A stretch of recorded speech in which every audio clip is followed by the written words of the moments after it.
Hi hello welcome to Uma ಅಡುಗೆ ಮನೆ. ಇವತ್ತು ನಾನು ಮಾಡಿ ತೋರಿಸುವ ರೆಸಿಪಿ ಸಬ್ಸಿ ಪಲ್ಯ ಅಥವಾ ಸಬ್ಬಕ್ಕಿ ಸೊಪ್ಪು ಅಂತ ಹೇಳ್ತಾರೆ. ಸಬ್ಬಕ್ಕಿ ಸೊಪ್ಪನ್ನ ಸಣ್ಣದಾಗಿ ಕಟ್ ಮಾಡಿ ಇಟ್ಕೊಂಡಿದ್ದೀನಿ. ಬೇಕಾಗಿರುವಂಥ ಇಂಗ್ರೀಡಿಯೆಂಟ್ಸು ಒಂದು ಚಿಕ್ಕ ಈರುಳ್ಳಿನ ಕಟ್ ಮಾಡಿ ಇಟ್ಕೊಂಡಿದ್ದೀನಿ, ಹಸಿಮೆಣಸಿನ್ಕಾಯಿನ ಪೇಸ್ಟ್ ಮಾಡಿ ಇಟ್ಕೊಂಡಿದ್ದೀನಿ, ಆಮೇಲೆ ಬೆಳ್ಳುಳ್ಳಿನ ಪೇಸ್ಟ್ ಮಾಡಿ ಇಟ್ಕೊಂಡಿದ್ದೀನಿ, ಆಮೇಲೆ ಸ್ವಲ್ಪ ಉಪ್ಪು, ಅರಿಶಿನ, ಜೀರಿಗೆ, ಆಮೇಲೆ ನಾನಿಲ್ಲಿ ಶೇಂಗಾ ಬೇಳೆ ತಗೊಂಡಿದ್ದೀನಿ. ನೀವು ಬೇಕಾದರೆ ತೊಗರಿ ಬೇಳೆನೂ ತಗೋಬಹುದು. ಸೊ ನಾನೀಗ ಬಾಣಲಿನ ಬಿಸಿಗೆ ಇಟ್ಕೊಂಡಿದ್ದೀನಿ.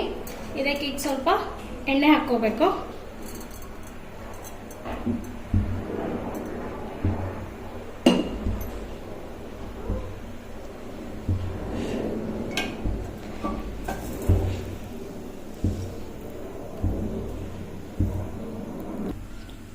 ಸೊ ಈಗ ಎಣ್ಣೆ ಬಿಸಿ ಆದಮೇಲೆ ಇದಕ್ಕೆ ಸ್ವಲ್ಪ ಜೀರಿಗೆ ಹಾಕೋತಿದ್ದೀನಿ,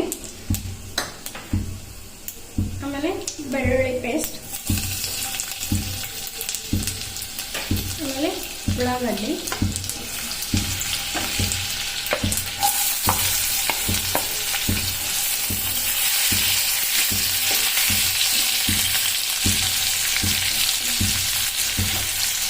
ಆಮೇಲೆ ಹಸಿಮೆಣಸಿನ್ಕಾಯಿ ಪೇಸ್ಟ್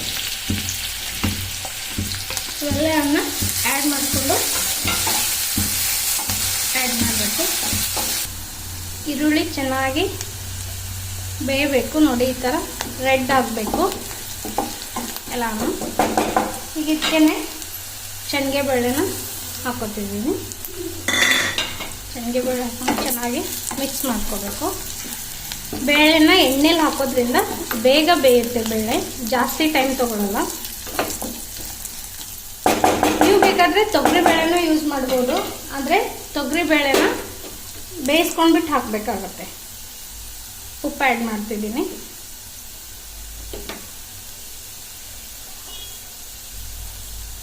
ಆಮೇಲೆ ಅರಿಶಿನ,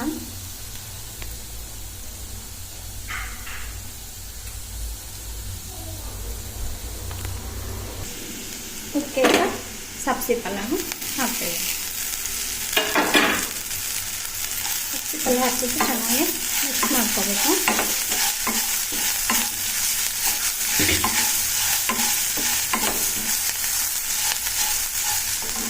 ಆಮೇಲೆ ಇದಕ್ಕೆ ಸ್ವಲ್ಪ ನೀರು ಹಾಕ್ಕೋಬೇಕು.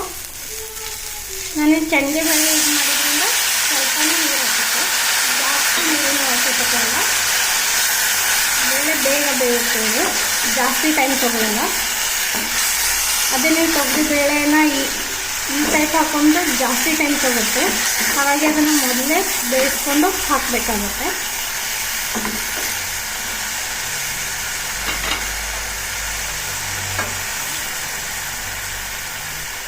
ಈಗ ಒಂದು 5 ನಿಮಿಷ ಮುಚ್ಚಿಬಿಟ್ಟು ಲೋ ಫ್ಲೇಮಲ್ಲಿ ಬೇಯಿಸ್ಕೊಳ್ಬೇಕು. ಸೊ ನೋಡೋಣ ಈಗ ಪಲ್ಯ ಬಂದಿದೆ ಅಂತ. ನೋಡಿ, ಈ ಟೈಪ್ ಬೇಯಬೇಕು. ನೀರೆಲ್ಲ ಫುಲ್ ಆಗೋಗಿದೆ. ಸೊ ಈಗ ಸಬ್ಸಿ ಪಲ್ಯ ರೆಡಿಯಾಗಿದೆ. ಬಿಸಿ ಬಿಸಿಯಾದ ಸಬ್ಸಿ ಪಲ್ಯ ರೆಡಿಯಾಗಿದೆ.